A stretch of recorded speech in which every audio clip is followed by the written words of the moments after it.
Blurred siya. Papatry ko po to sa inyo ng libre po. Libre po yung palit ng grado. Sir, before 30 minutes, gawa na po yung eyeglass po natin. Essilor brand progressive po to. Kaya po bang basahin po yan? Blurred siya.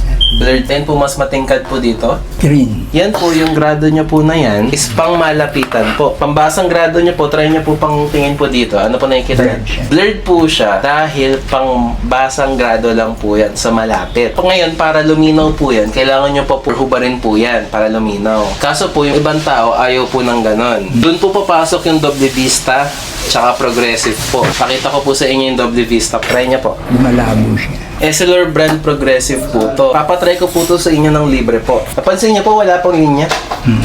Ano po pakiramdam compared sa doble vista? Mas okay yan. Bakit po siya mas okay? Ano, hindi pa ako nakapag-double vista.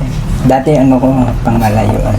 Bale sir, before 30 minutes, gawa na po yung eyeglass po natin. Check niyo po, wala pong scratches po. Within 10 days po, kapag hindi pa rin kayo masana, balik lang po kayo, libre po yung palit ng grado. Within 10 days. Within 10 days po, para masigurado natin magagamit niya po siya for the next year or for the next 2 years po.